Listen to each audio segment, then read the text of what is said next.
खुदा के कलाम में से आइए मेरे साथ इस इस्रा की किताब उसका 6वां बाब और उसकी 4थी आयत से, अगर आपके पास वक्त हो घर में जाकर तो आप जरूर इसको पहली आयत से लेकर 9वीं आयत तक हम इसको पढ़ सकते हैं।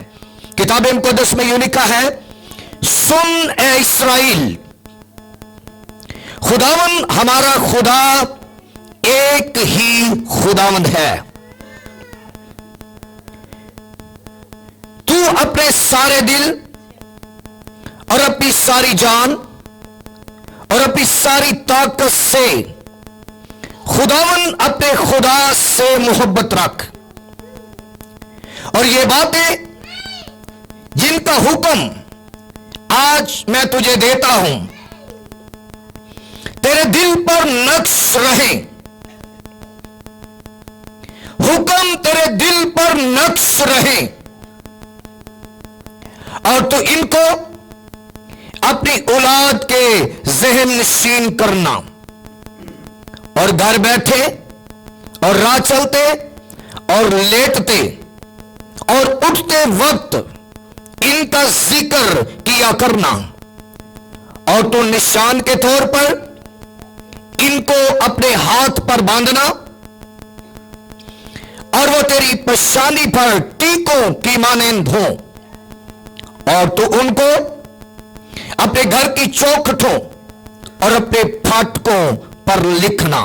मुकद्दस कलाम के पढ़े, सुने और कबूल किए जाने पर उसकी बरकत हो। आमीन। इससे पहले कि खुदावन बनी इस्राएल को वादा की हुई सरजमीन में लेकर जाए, खुदा ने चंद बातें जो नहायत जरूरी थी उनसे उनको खबरदार किया। इससे पहले कि तुम वादा की हुई सरजमीन में जाओ, खुदा का डर और खुदा का खौफ मानकर उसके कलाम की पैरवी करना, उसके कलाम की फरमाबरदारी करना, और फिर अपने बेटों और अपने पोतों को भी सिखाना कि वो भी खुदा के कलाम की पैरवी करें, और इस तरह से बरकत जारी होगी, उम्र की दराज़ी मिलेगी, जमीन पर लंबी उम्र मिलेगी, जमीन पर बरकत मिलेगी। और किताब मुकद्दस में इससे पहले कि हम आगे बढ़ें, हम ये बच्चों के मुतालिक देखते हैं कि बहुत सारे लोग बच्चों के बारे में बड़े केयरफुल हैं, और बहुत सारे लोग बच्चों के बारे में केयरलेस भी हैं। मिसाल के तौर पर, मैं जब भी मुझे मौका मिलता है बच्चों के बारे में मैसेज देने का, तो मैं बच्चों के बारे में पहले बात नहीं करता हूं। जिनके वसीले से बच्चे जमीन पर आए हैं, मैं उनको पहले टीच करता हूं, क्योंकि अगर घर के सरबराह जिन्होंने खुदा से बच्चे मांगे और खुदा ने उनको दिए,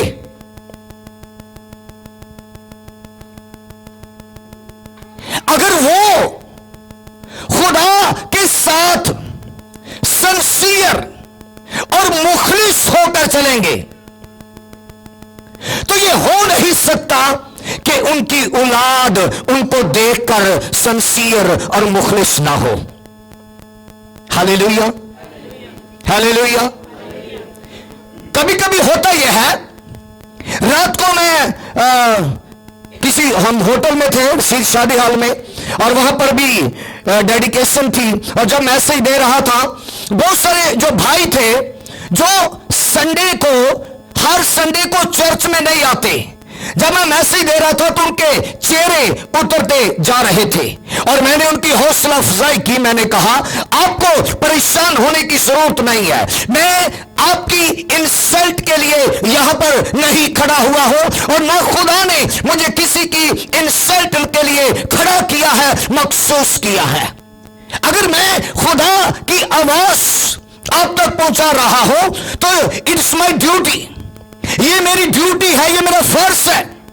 अगर कोई खादिम खड़ा होकर सच्चाई को बयान नहीं करता तो सबसे पहले वो खुदा का मुजरम है कि वो सच्चाई को सही तरह से प्रीच नहीं कर रहा या टीच नहीं कर रहा या लोगों तक नहीं पहुंचा रहा। मैंने कहा मैं आपकी इंसल्ट नहीं कर रहा हूं, पर आज चूंकि ये खुशी का मौका है, मैं आपकी तरबियत कर रहा हूं। Hallelujah, hallelujah. इंसल्ट ना समझिए। कभी कभी होता यह है कि हम बड़े रिलैक्स होते हैं, कोई बात हमें टच करती है और फिर जो कमजोर लोग हैं, जब वो बात उनको टच करती है, वो कहते हैं नहीं ये बात ठीक नहीं हो रही, ये यहां नहीं होनी चाहिए थी, ये वहां होनी चाहिए थी, ये यहां नहीं होनी चाहिए थी, ये वहां होनी चाहिए थी। और फिर दुश्मन क्या करता है, इब्लीस मौके की तलाश में होता है, वो मौका ढूंढ रहा होता है और वो उन बदलों को डिस्टर्ब करना शुरू कर देता है, उन जिंदगियों को डिस्टर्ब करना शुरू कर देता है, उनको मिसगाइड करना शुरू कर देता है। याद रखिए, अगर आपकी तरबियत की जा रही है, सही की जा रही है, रूल कुछ कहेगा वेरी गुड, रूल कुछ कहेगा ओके, रूल कुछ कहेगा ठीक, पर दुश्मन कहेगा नहीं नहीं नहीं नहीं नहीं, ए पादरी सब गल ला के कर गए।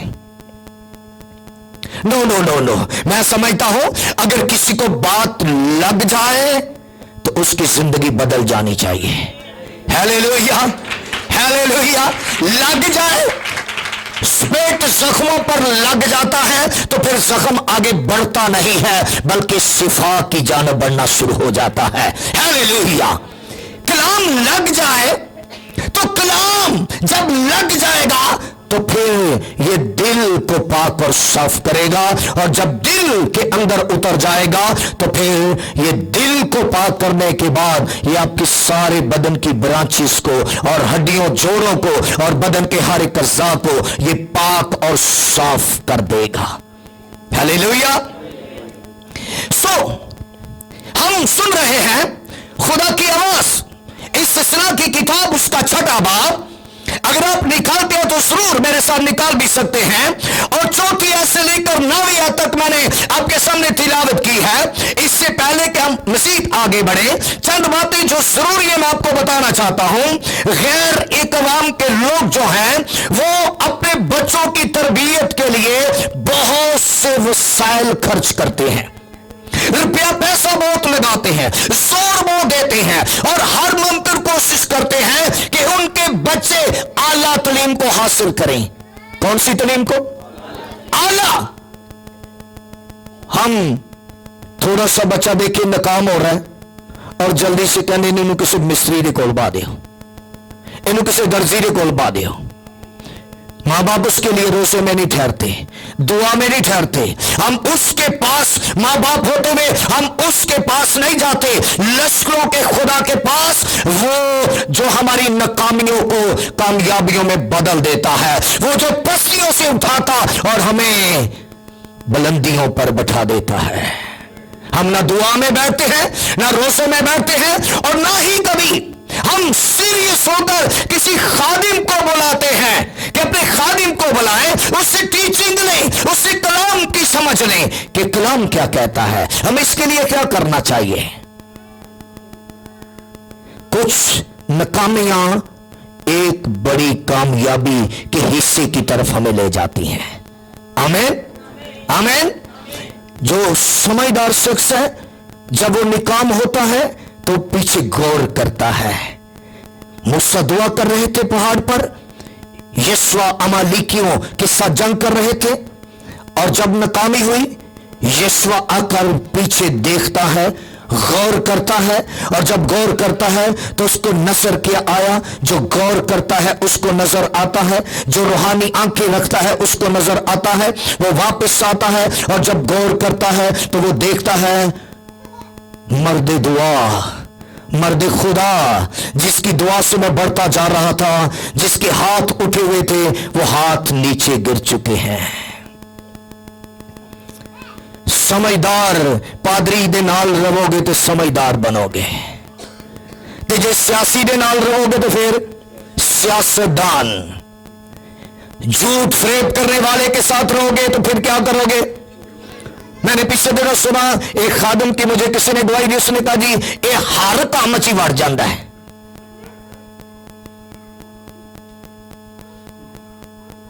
हमें खुदा ने हर काम में इंटर करने के लिए नहीं बुलाया कि हम हर एक बात के अंदर दोष है, चाहे वो जितनी भी गंदी है, जितनी भी बुरी है, जितनी भी भली है, जितनी भी अच्छी। नो नो नो नो, हमें जितना मौका दिया जाता है और जिस तरह खुदा का कलाम कहता है हमें उस तरह से करना है। मैं सीधी बात बड़ी दलेरी के साथ कर देता हूं। पिछले दिनों हमारे यूएफसी की मीटिंग थी और सारे पादरी साहबान थे और मैं यूएफसी का ज्वाइंट सेक्रेटरी हूं और बातें हो रही थी खादमों के बारे में। मैंने एक ही बात की, सारी बातों के बाद मैंने कहा अगर पादरी साहबान ठीक हो जाएं तो चर्च ठीक हो जाएंगे।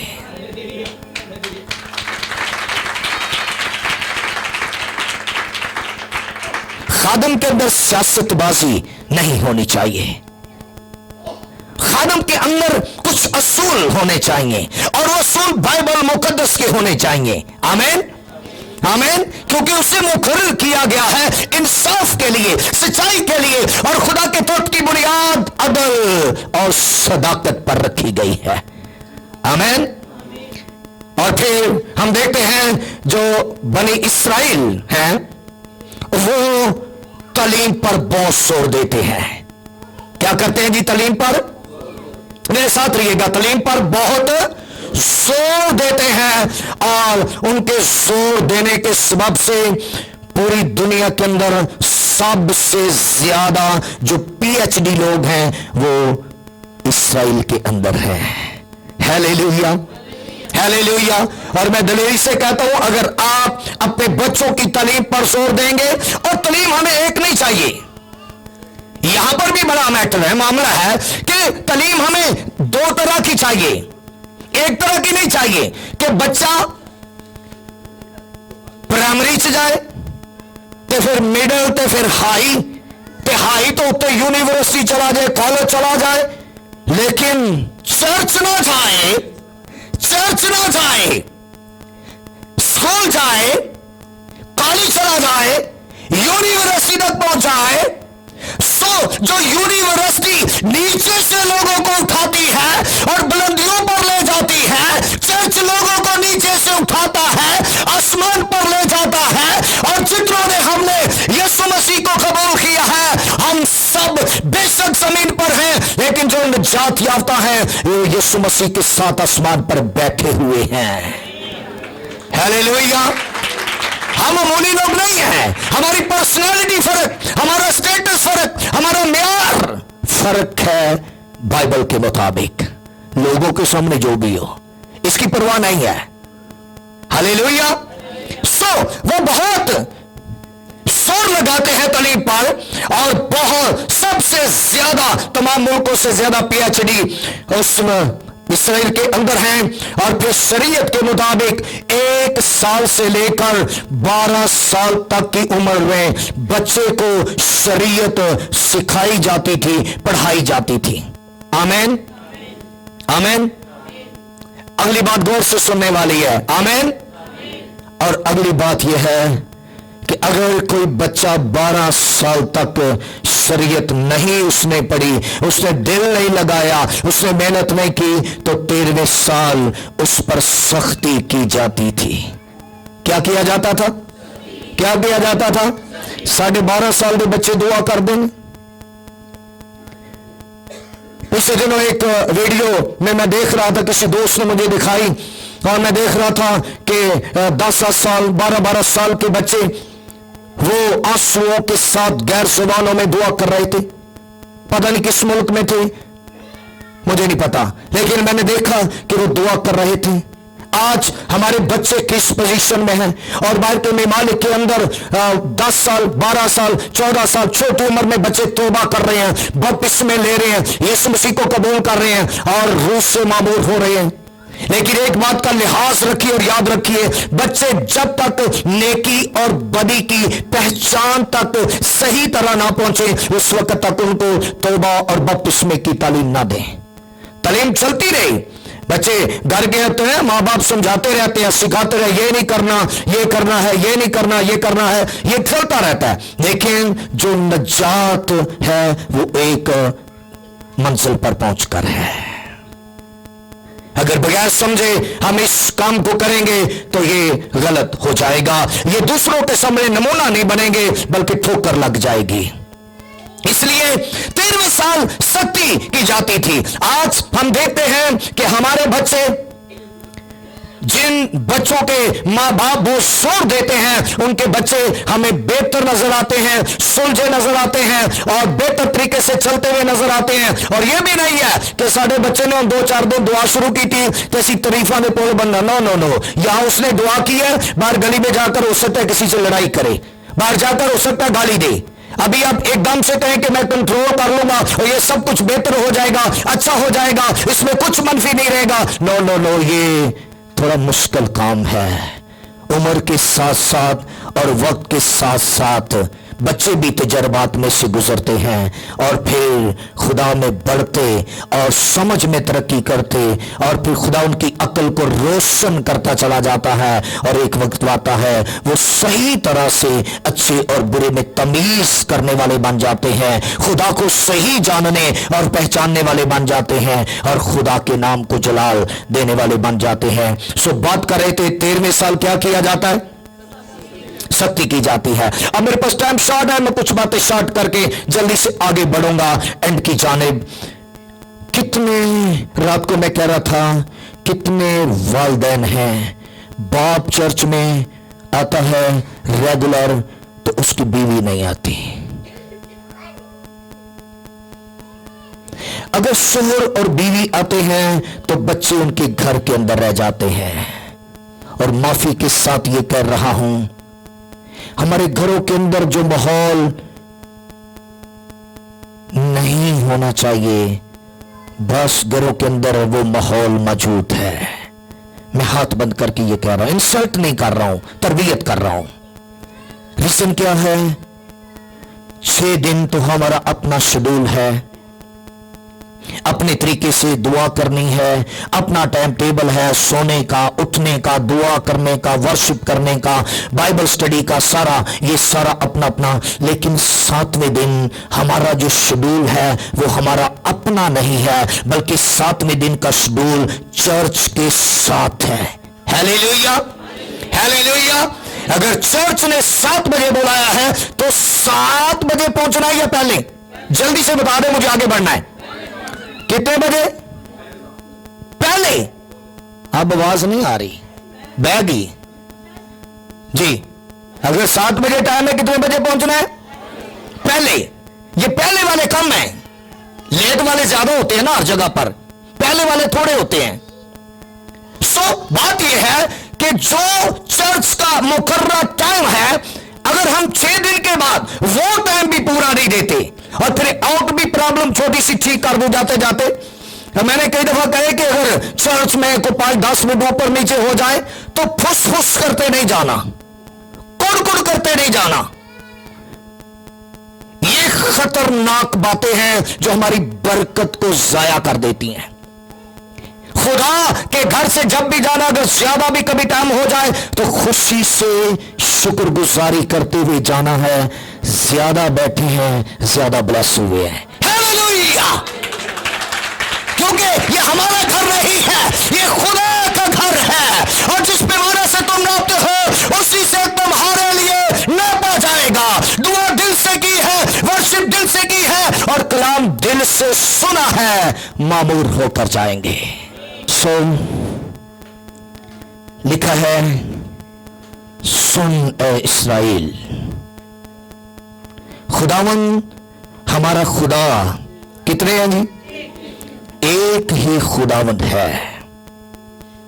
और और आगे क्या लिखा है जरा आप पढ़िए, थोड़ा सा हिस्सा, एक एक हिस्सा, बीच में वो है स्टॉप।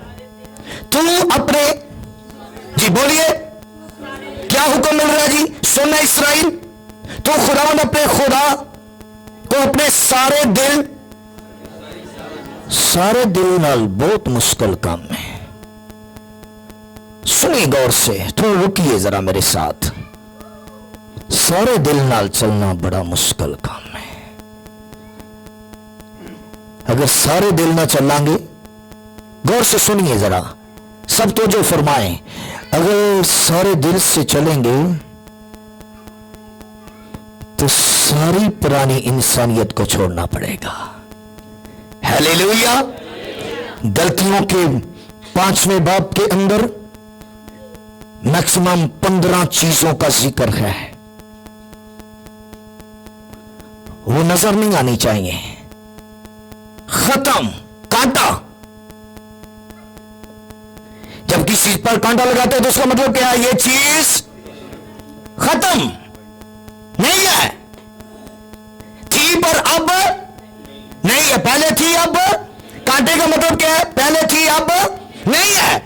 इसका मतलब यह है, और वहां क्या लिखा है? बेशुमार बातें वहां पर लिखी हैं, अब हम उसको नहीं खोलेंगे। लेकिन अगर हम सारे दिल से चलेंगे तो फिर इसका मतलब यह है कि इस दिल के अंदर हमारा खुदा बसेरा करेगा, इस दिल के अंदर यीशु मसीह आ जाएगा। इसलिए वो कहता है, मैं तुम्हारे दिल के अंदर आना चाहता हूं और तुम्हारे साथ रिफाकत करना चाहता हूं। सरबराह के लिए जरूरी है वो पूरे दिल से चले, और उसकी बीवी के लिए जरूरी है वो पूरा दिल खुदा को दे और पूरे दिल से खुदा की सताश करे और खुदा के साथ चले।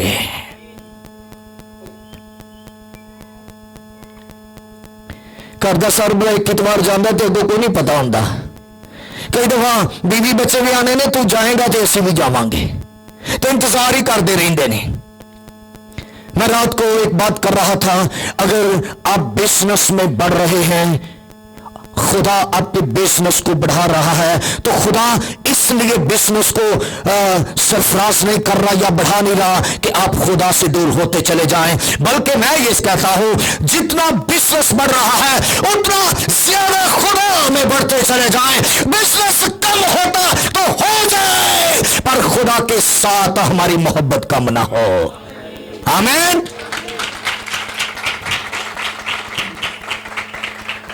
होता यह है जो थोड़ा जो कम बात है तो फिर से खुदा वालों कट ऑफ, पता ही नहीं चर्च की हो रहा की नहीं हो रहा, और कई दफा शोर भी नहीं आ रहा, बीवी भी नहीं आ रही, बच्चे भी नहीं आ रहे, और सारे चर्च से लतलक। मैं ये समझता हूं फैमिली का कोई ना कोई तो आए, अगर कोई प्रॉब्लम भी बन गई है, ताकि चर्च में जो कुछ हो रहा है वो जाकर बताए, इस संडे चर्च में क्या सरमन हुआ है, इस चर्च में क्या हुआ है, कौन आया और कौन गया, और किस तरह से खुदा ने चर्च को ब्लेस किया है। आज बहुत सारे ईमानदार हैं, तौबा की है, बपतिस्मे लिए हैं, गैर जुबानों की आवाजें बड़ी बुलंद हैं, चर्च की हद तक।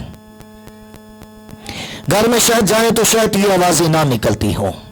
यहां चर्च के अंदर मस्सा होता है, हसूरी होती है, एक जबरदस्त स्पिरिचुअली माहौल बना होता है, एक पावरफुल माहौल होता है। उसके अंदर हर कोई, जिसको दुआ करनी नहीं आती दुआ करनी आ जाती है, जिस पर मस्सा नहीं होता मस्सा ठहर जाता है और वो बुलंद आवाज से दुआ करते हैं। याद रखो मेरे भाइयों मेरी बहनों, जिस तरह हम चर्च में दुआ और इबादत करते हैं, इसी तरह हमारे घर के अंदर भी हर रोज चर्च लगना चाहिए। हालेलुया, हालेलुया आपने कह दिया, लेकिन इस पर गौर भी करना है। जो बात मैंने कही है कि हमारे घरों के अंदर भी खुदा चाहता है, यीशु मसीह चाहता है कि हर रोज फैमिली को विजिट किया जाए, हर फैमिली को विजिट करना चाह रहे हैं, हर फैमिली के दिल के दरवाजे पर दस्तक देता है। वो कोई दरवाजा छोड़ता नहीं है, लेकिन वो दरवाजे पर खड़ा क्या कर रहा है? दस्तक दे रहा है, और क्या कह रहा है? बदोबदी आ जाऊंगा, नहीं भी कुंडी खोलोगे। No no no no no no, अगर कोई दरवाजा खोलेगा तो फिर, अगर कोई वेलकम करेगा फिर, अगर कोई दरवाजा खोल देगा। अगर कोई दिल का दरवाजा खोलेगा फिर, और फिर वो कहता मैं रिफाकत करूंगा, उसके साथ बैठकर क्या करूंगा, खाना खाऊंगा, फैमिली की रिफाकत। बड़ी देर पहले असलम ज़ियाई साहब इस दुनिया से कूच कर गए, खुदावन में सो गए। जबरदस्त खुदा के खादिम, जबरदस्त बाइबल के टीचर, एक पाकिस्तान के अंदर एक नाम है, नामवर खादिम है, और उन्होंने बताया था कि यीशु मसीह हर फैमिली के अंदर शाम के वक्त 2.5-3 घंटे रिफाकत करना चाहता है। खाने में 10-15 मिनट नहीं लगते, खाने की रिफाकत है। मालिका तुम्हारे साथ बैठकर खाना खाऊंगा, ये रिफाकत का टाइम नोट कर लीजिए। खाना बनाने में कितना टाइम लगता है और फिर बैठकर फैमिली को खाने में कितना टाइम लगता है, और उसमें थोड़ी गुफ्तगू भी होती है, रिफाकत शराकत भी होती है। आप जितने घरों के सरबराह हैं इस बात को गौर से सुन लीजिए, कितने जिनके घरों के अंदर डेली दुआ होती है, और जब दुआ शुरू करेंगे फिर बाकी काम भी आस्ता आस्ता खुदा समझ दे देगा। लेकिन अगर दुआ का आगाज नहीं होगा, और दुआ का आगाज भी सुनिए, कई दफा घरों के अंदर दुआ हो रही होती है, बंदा थोड़ी देर मोबाइल कट के वेखन दिया होता है, ते बंदा अगर सही तोजो ना दुआ कर रहा तो उधरों को खराब मारा तो बीवी उठ के किचन च गई होंगी, और थोड़ी देर बाद फिर कोई मसला आता है तो बच्चे इधर देख रहे हैं उधर। No no no no no, ये तो दुआ, ये दुआ नहीं है, ये मजाक है। दुआ क्या है? आंखें बंद, जिस्मानी आंखें बंद और रूहानी आंखों के साथ अपनी नजर यीशु मसीह की तरफ लगा लेना। आमीन।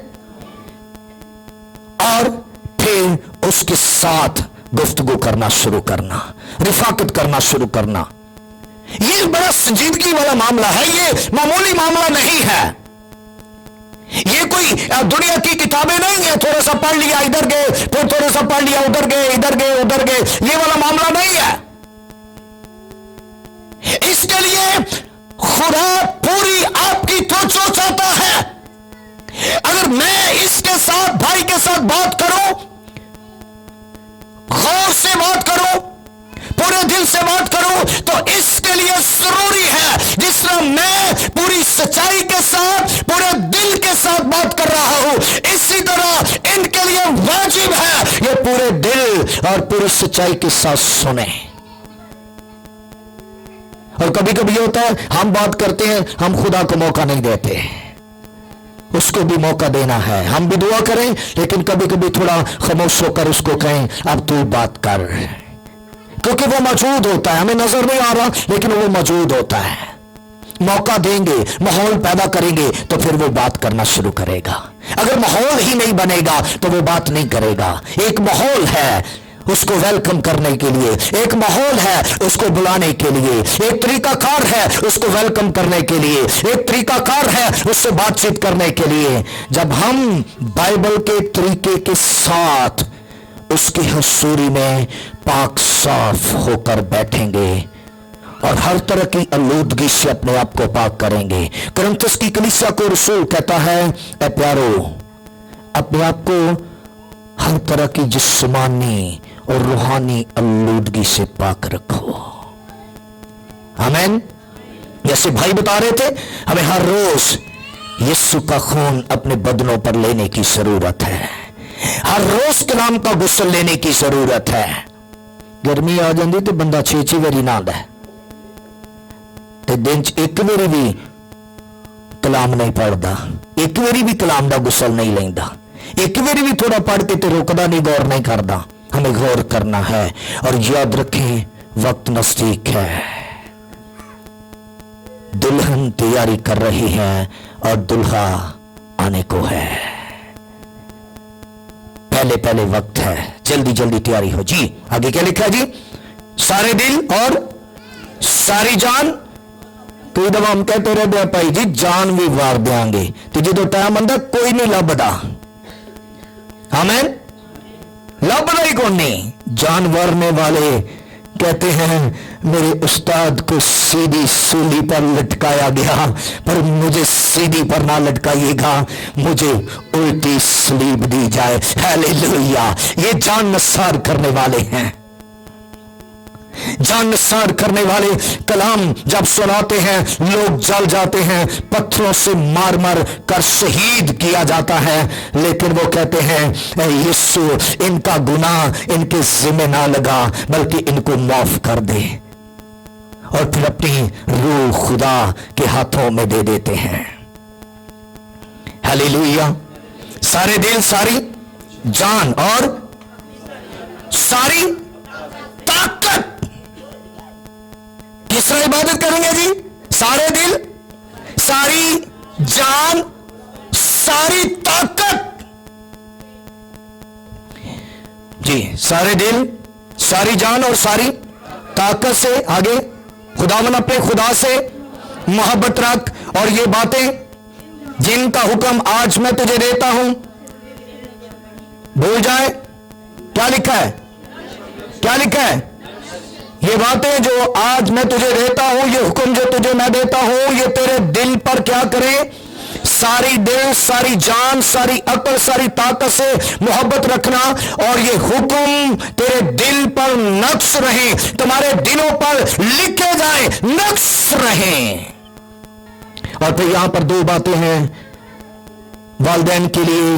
जो जरूरी बात यहां पर यह है कि वो खुदा के हुजूर रिफाकत में आए, सीखें, और उसके बाद लिखा है वो अपने बच्चों को सिखाएं। आमीन।